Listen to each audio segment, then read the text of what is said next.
வணக்கம். இந்த வீடியோவில் அரசு ஊழியர்களுக்கு ஓய்வூதியர்களுக்கு 10 அதிரடி அறிவிப்பு, முதலமைச்சர் விஜய் அறிவிப்பு சார்ந்து தகவல்களை பார்க்கலாம். இந்த வீடியோவை தொடர்ந்து பார்க்குறதுக்கு முன்னாடி நம்ம சேனலை இதுவரைக்கும் சப்ஸ்கிரைப் பண்ணாதவங்க சப்ஸ்கிரைப் பண்ணிக்கோங்க. தமிழ்நாடு முதலமைச்சராக பொறுப்பேற்ற ஜோசப் விஜய் அவர்கள் தற்போது வரை அரசு ஊழியர்கள் பயன்பெறக்கூடிய வகையில் முக்கியமான அறிவிப்பை வெளியிட்டிருக்கிறார். தமிழ்நாடு முதலமைச்சராக விஜய் அவர்கள் பொறுப்பேற்றவுடன் அரசு ஊழியர்களுக்கு முதலாவது அறிவிப்பாக 58% இருந்த அகவிலைப்படியை 60% உயர்த்தினார். ஜனவரி, பிப்ரவரி, மார்ச், ஏப்ரல் ஆகிய 4 மாதங்களுக்கான அகவிலைப்படி நிலுவைத் தொகை மே மாத சம்பளத்துடன் வழங்கப்பட்டது. அதேபோல் அரசு ஊழியர்கள் தினமும் காலை 10 மணிக்குள் முக அங்கீகார பதிவேடு அல்லது பயோமெட்ரிக் முறையில் தங்களது வருகை பதிவை செய்ய வேண்டும் என்றும் தெரிவிக்கப்பட்டது.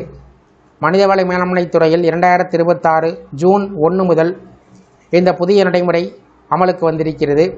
அரசு அலுவலகத்தில் வெளிப்படைத்தன்மையை உறுதி செய்வதற்கும் முறையான வருகை பதிவை கண்காணிப்பதற்கும் இந்த நடவடிக்கை எடுக்கப்பட்டிருக்கிறது.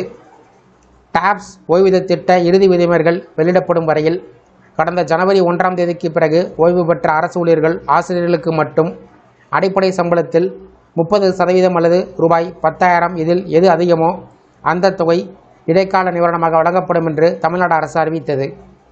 இந்த நிலையில் அடுத்தடுத்த அரசு ஊழியர்களுக்கு எந்த மாதிரி அறிவிப்புகள் வெளிவரும் என்று ஆவல் ஏற்பட்டிருக்கிறது.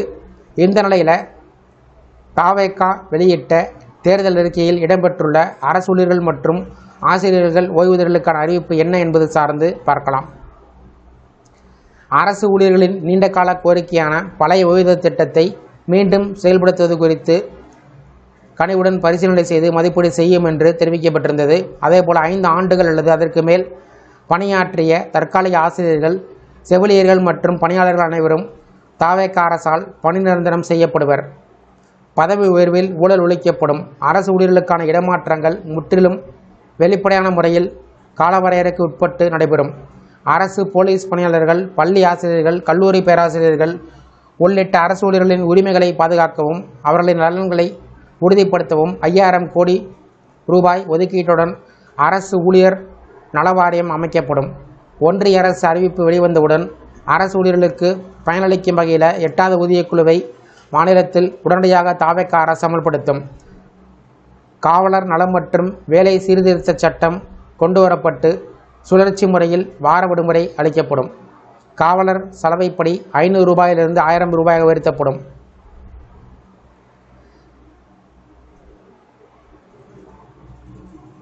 சட்டம் ஒழுங்கை காக்கும் பணியில் துணிச்சலாக செயல்பட்டு உயிரிழக்கும் காவலர்களை கௌரவப்படுத்தும் வகையில் அவர்களின் குடும்பத்தினருக்கு 1 கோடி ரூபாய் கௌரவ ஊதியமாக வழங்கப்படும்.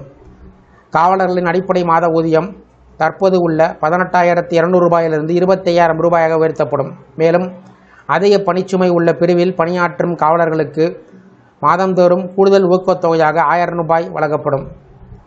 தமிழகத்தில் விஐபிகளின் வீடுகளில் விதிமுறைகளுக்கு மாறாக ஆர்டலிகளாக காவலர்களை பணியமர்த்தும் முறை நிறுத்தப்படும். பெண் காவலர்கள் பந்தோபஸ்து பணியில் ஈடுபடுத்தப்படுவது நிறுத்தப்படும். அவர்கள் முன்கள காவலர்களாக பணியமர்த்தப்படுவது உறுதி செய்யப்படும். தமிழ்நாடு ஆசிரியர் பாதுகாப்பு சட்டம் கொண்டுவரப்பட்டு தற்காலிகமாக பணியாற்றும் ஆசிரியர்களில் 5 வருடங்களை நிறைவு செய்திருப்பவர்கள் நிரந்தர ஆசிரியர்களாக மாற்றப்படுவார்கள். அதுபோல் தற்காலிக ஆசிரியர்களாக அவர்கள் பணியாற்றும் காலத்தில் நிரந்தர ஆசிரியர்களுக்கு இணையான தற்காலிக ஆசிரியர்களுக்கும் சம வேலைக்கு சம ஊதியம் பெறுவது உறுதி செய்யப்படும். அரசு பள்ளிகளில் காலியாக உள்ள அனைத்து பணியிடங்களும் நிரப்பப்படும்.